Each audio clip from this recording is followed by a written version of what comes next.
I'm only putting these on because they're smudged. They're smudged. These are my blue light blocking glasses. I'm only putting them on because it makes me feel smarter. Guys, welcome to today's video.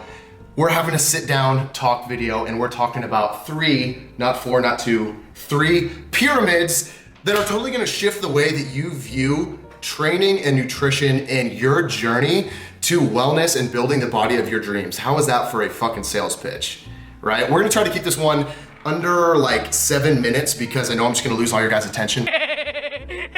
But this is a video that's nonetheless important and can honestly like really fucking change your life if you decide to pay attention. So give me your attention and I'll give you a new perspective. Can we have that for a barter? Oh my God, there's squirrels. Big talk, squirrel. I'm sorry, I don't see squirrels out in LA. That's so interesting. The way that I view transforming one's body, it's all about perspective and focusing on what's most important. But the unfortunate thing is, when we first start this journey, we think certain things are more important than they actually are, and then things that are actually very important, we don't think they are very important. We lack perspective. We lack the knowledge on what KPIs, key performance indicators, are gonna push the dial forward. So enter pyramid to bring clarity. Enter other pyramid. This one you may recognize, this one you may not. This is Maslow's hierarchy of needs. And I like to compare what's most important with our training, nutrition, building a body of our dreams with Maslow's hierarchy of needs. And this, just briefly, is a guy named Abraham Maslow theorized in a paper that he wrote years ago, it's gotta be 40, 50 years ago, on what motivates human beings, human motivation. And it starts with a base level. Physiological needs being really basic stuff. Food, shelter, water, sex, like these are bare bones things that humans need to be full, complete, not necessarily motivated, but these are just base level requirements. Next level is safety. So feeling safe, feeling like a bear's not gonna attack you at any different time. Personal safety, emotional safety, relational safety, and then overall just like health and well-being is the next level. Third level, social belonging. So social belonging, this is relationships, both friends and intimate relationships, really intimacy, okay? So it's beyond just ourselves at this point and it's expanding outwards. Next level, number 4, we're getting high up there, which is, this is more moving into like first world problems, so to speak, is self-esteem. So self-esteem is significance, really needs of the ego. Like as humans, we want to feel significant.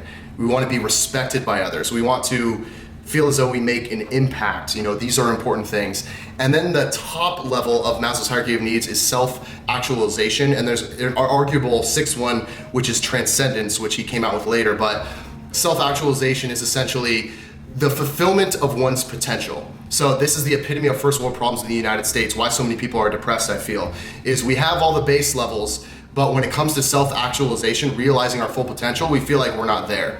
And if it's any indication, we look on social media and it's instantly like, yup, he's driving the Rolls Royce, I'm nowhere near my potential, I'm depressed because I'm already at the top of the Maslow's hierarchy of needs, but I don't feel significant. I don't feel like I've really realized my full potential. First thing I'll say is I'm not a psychologist, okay? So that's obviously just a broad overview, but I pose this and talk about this to liken it to this pyramid right here, which is what we need to focus on, the most important things when it comes to the changing of body composition, when it comes to gaining muscle, when it comes to losing fat. What are the most important things to focus on, right? What are the things that are gonna push the dial forward? So let's focus on this one now. So base level thing is sleep. So anyone who reaches out to me, like if you message me on Instagram, I'm still getting over this sickness a little bit. Anyone who reaches out to me who says, you know, what are my thoughts on carbs? Should I do decline bench press? Honestly, these are just like silo questions. These are just like one-off, totally lacking perspective questions, because what I should do for everyone who messages me, I should first start by the ground level. I should say, how's your sleep? Then I should say, how's your water intake? Then I should say, how's your energy intake? Then how's your training? And then how are you dealing with stress? I need to know all of those things before I give you my fucking opinion on decline bench press. That's the truth. So, starting at the base level again, are you sleeping? I'm asking you, like you, the fucking person watching this video, you, and send this to your friends and family because it's important. Are you sleeping at least 7 or 8 hours a night?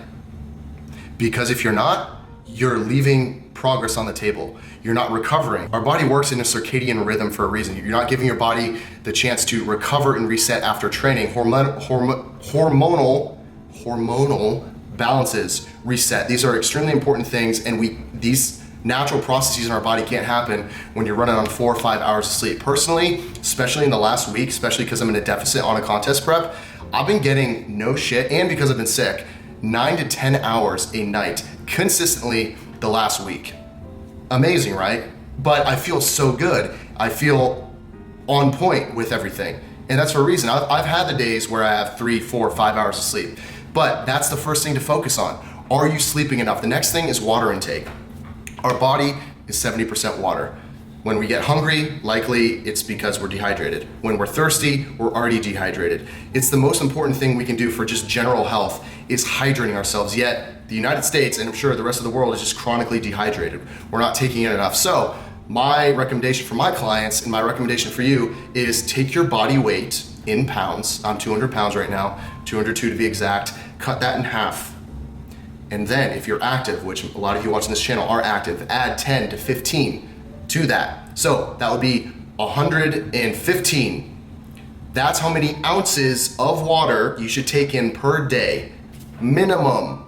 Yeah, that's actually, like, that is a good amount of water, and majority of people just simply aren't getting there. So what I do, something that helps me, is this is 24 ounces. I can refill this. Let's do the math. What would that be? 5 times, drink 5 of these, and then I'm good. I also have a Hydro Flask that's 40 ounces that I'll refill. It's actually in my room right now. I'll refill 2 to 3 times a day. Be sure that I'm getting enough water. Guys, don't sleep on water. Check in on those first 2 things, because you're probably wondering, okay, what else can I focus on? Is it my nutrition? What about my training? A lot of you guys asking these questions about nutrition and training, you aren't drinking enough water and you aren't even sleeping enough. So if you leave this video right now, if you just close out of the video and the only thing you took away is I need to sleep more and I need to drink more water, then you're good. Then you're good and you can improve drastically from where you are right now. But for purposes of being complete and committed to the end of this video, let's complete it. So the next levels are nutrition. Are you taking in the right amount of energy, which is calories, energy intake, calorie intake, and macronutrients, which are proteins, carbs, fats, which calories and proteins, carbs, fats, micronutrients, they're the same thing. They're interrelated. Are you taking in the proper level for you based on your goals, based on whether you want to lose fat, based on whether you want to gain muscle? Because take a gander, is that a phrase? I don't know, I just made it up. I take a gander that you're probably not.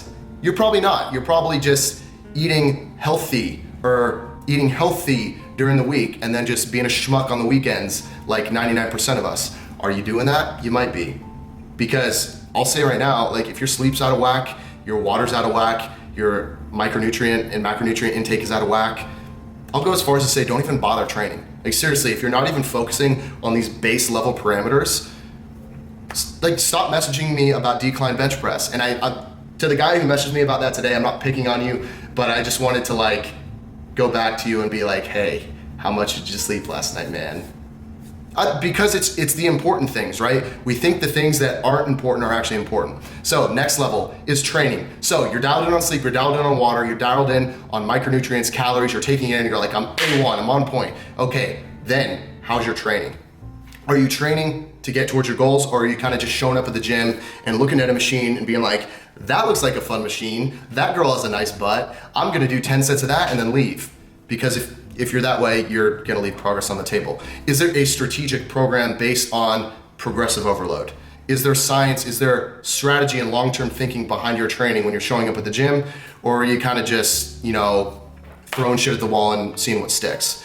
Because me personally, the only way I've been able to get to where I am today is because I've shown up to the gym and I've known exactly what I'm hitting, the sets, the reps, the exercise, the intensity, all of that stuff, consistently for years.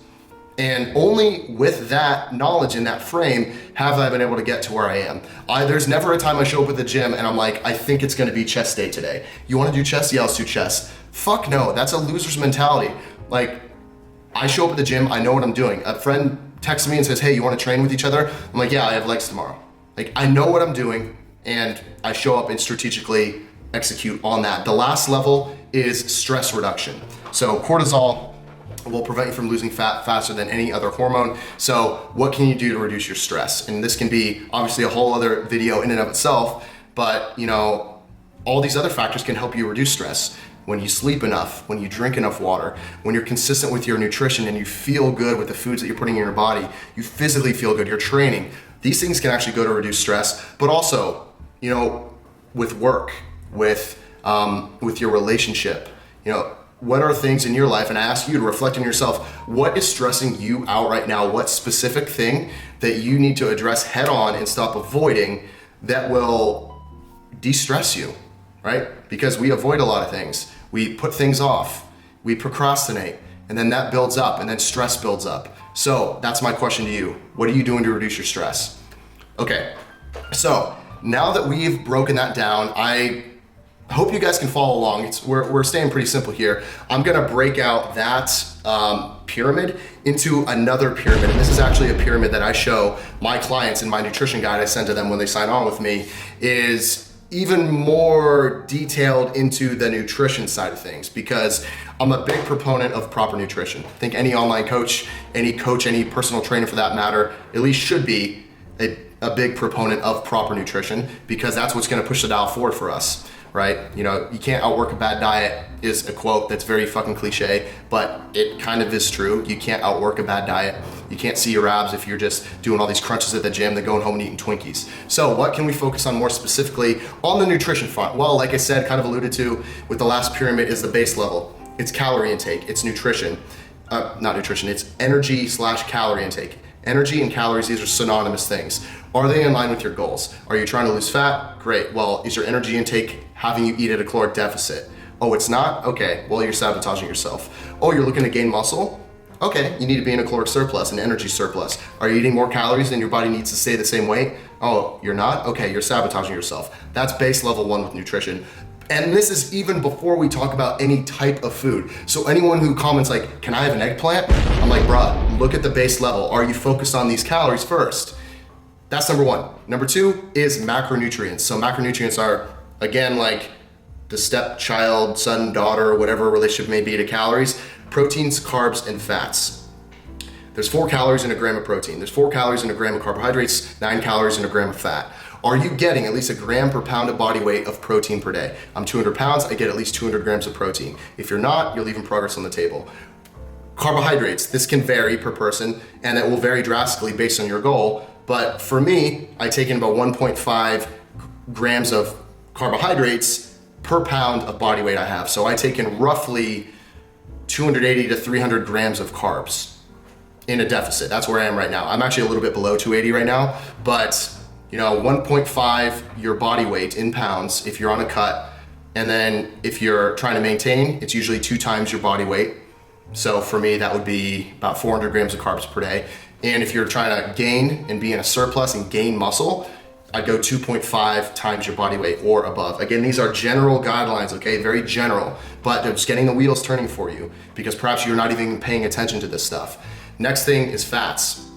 So for fats, this can go many different ways as well, but the rule of thumb is don't have your fats go below 40 grams, no matter how big you are, no matter how small you are, no matter how tiny. You know, 40 grams, say minimum, and you can go up to as high as 150 freaking grams. Now, your carbs will have to lower if you're taking in a lot of fat too, but big takeaway with fats is don't demonize them. Don't think you can't have any fat in your diet. Simply not the case. I'm cutting right now on 100 grams of fat, so take that for whatever it's worth. You can lose fat and still take in a lot of fat, because I'm in a caloric deficit. I'm still training hard. So it just depends on what works for you. But I'd say a great starter for fats is set them at 60 grams, 60 to 70 grams, and then adjust up and down based on how you feel, based on your preferences, and from working with your coach, which if you have specific goals, you should be working with a coach. Next thing after that is micronutrients. So fibrous carbohydrates, vegetables, fruits, things like that. Things that give your body the vitamins and minerals necessary to carry out natural bodily functions. Your vitamin A, B, C, D, E, K, iron, you know, magnesium, things like this, which again, we can get from whole food sources and a lot of fibrous food sources like vegetables. So if you're someone who avoids vegetables, check in with that. Check in with that. It can be throwing you off. It can, you know, and again, supplementation can't really take over here. It can to a degree, but nothing replace whole food sources, leading from getting at least 5 servings of vegetables and fruits per day. This is base level stuff. Number 4, meal timing. And you know, this is controversial in and of itself. A lot of people say meal timing doesn't really matter, but I think for the purposes of simply building habit, building habit, rewiring habits in our brain, this is where meal timing becomes important. Because yes, on paper, technically, you can have as many meals as you would like throughout the day. You can have, because it's true, you can lose fat, gain muscle, completely change the way that you look. And you can do that with eating 10 meals a day, or you can do that with eating 1 meal a day. That's true. But for consistency, are you really gonna eat 1 meal one day and then 10 meals the next day, then 3 the next day, then 4? Probably not. And if you are splitting it up on those various different ways throughout the week, I doubt that you're being very accurate with your calorie and your macronutrient intake, these lower 2 levels. Does that make sense? So for purposes, like I said, of building habit, set your meal timing, this fucking squirrel. Squirrel! Why am I so excited with the squirrel? Set your meal timing to be relatively consistent. For me personally, I train in the morning and I train fasted. I've done that for the last 3 months. I fucking love it. And then I have my meal after that. It's usually around noon or 1 p.m. That's my first meal. Then I have another meal about 2 hours later. Then I have another meal about 2 hours later. Then I have another meal about 2 hours later. So I have like 4 meals a day. I wrap up eating right about 8 or 9 p.m. And then I'm hitting the sheets, going to bed usually at 10:30, unless I'm being a bad human being and just staying up late and working on shit or whatever.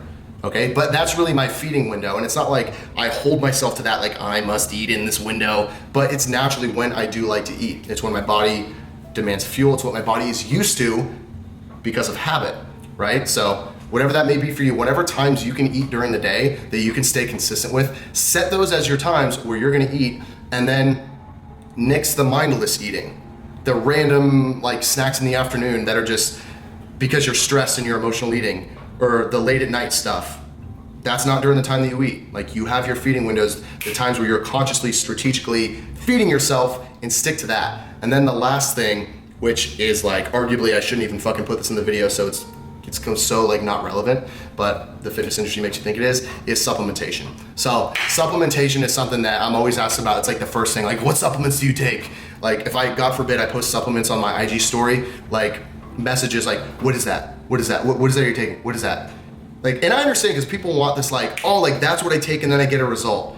But the truth is, supplements are gonna account for like 1% of your progress, because all of you asking about supplementation, your sleep is shit, your water intake is, you don't know how much water you take in, you're kind of just like, water.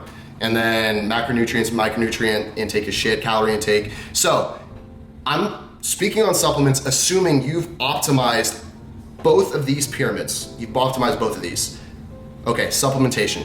Supplementation, so you can take in a whey protein supplement. And I use all bodybuilding.com. This is not bodybuilding.com. This is ice cream. I fucking love ice cream. I was wearing a bodybuilding.com shirt earlier, but I take in bodybuilding.com supplements because it's a company that I've trusted for the last freaking 10 years since I've been into training, company I've worked with for the last 2 years. Awesome supplements, no fillers, no BS ingredients. But there are a lot of companies that have great supplements. I just happen to work with bodybuilding.com. I take bodybuilding.com whey protein once a day, usually 2 scoops, simply to hit my protein number, which we get 1 gram per pound of body weight per day. So 200 grams, sometimes by the end of the day, I'm like, shat, I'm at 150 grams and I need to be over 200. I'll double scoop real quick, a protein shake, pound it. This is BCAAs from BBCom, but pretend it's a protein shake. Chug it down, it's like, yo, that's 50 really easy grams of protein. So protein, whey protein, protein supplements are really a convenience thing, just to be sure you're getting enough protein. Next thing, and guys, I'm gonna keep this super brief and then we're gonna transition because I know we're going really long, is I'll do a multivitamin. I'll do creatine monohydrate. That's arguably number 1, 5 grams a day. I've been taking 5 grams a day of creatine monohydrate every single day for the last 6 years. Wish I took it sooner, right when I started. Next thing, I'll do branched chain amino acids because I'm in a cut and they help keep muscle on your frame in layman's terms when you are calorie restricted. If you're not calorie restricted or losing fat actively in a deficit, you can skip over BCAAs. Next thing I'll do is a pre-workout supplement. I love bodybuilding.com pre-workout. Insane pump, not too much caffeine, but enough to give you a little something, something. So BBCom pre-workout I'll do. And then I'll do fish oil supplement. I'll do, I said multivitamin. Guys, that's really it. That's really all I go for supplementation. And I'll have a video subsequent to this where I go deeper on supplementation, but that's kind of out of the scope of what I wanted to cover here. So, conclusion is broad picture. This has been super, super broad, right? But are you focusing on the right things when it comes to pushing the dial forward? Because again, like I said, a lot of you guys that message me, ask questions, a lot of us that consume content on the internet around fitness in general are just focused on these like silo, like wrong things where it's like, yo, like, can you just honestly bookmark this video and always come back to it and ideally watch it a minimum of once a week? And also, by the way, if you could send this to all your friends and family, not because I want fucking attention, because it's actually really important. And I know I kind of just switched my tone, but this video is so important because so many times we lack perspective on the things that are gonna push the dial forward for us. Okay, so for you asking me if you can eat a cucumber or do decline bench press, I'm like, yo, run through all these parameters first and then come and ask me these more targeted, intricate questions, because likely you're not doing the most important things, right? Maslow's hierarchy of needs. This is like the Maslow's hierarchy of needs of fitness. That's what I'm dubbing it right now. So, hope this has been helpful. Let's get into my training session for the day. It was a fucking baddie. It was super good. I'm starting to feel the effects of being in prep, a little low energy and stuff. I'm in my prime, like 2 to 3 hours of high energy during the day. Not always this way. And I know it's gonna be going a little bit lower here later. So I'm glad I got the video done. I'm gonna be showing up a bit more often too. So I know I haven't posted a video in like a week, 5 days, but we're gonna up the consistency because it's just super fun and I love connecting with you guys. So if you liked it, throw the video a like. I'll see you guys in the next video. Focus on what's important. I'll leave you with that. Sorry about the squirrels.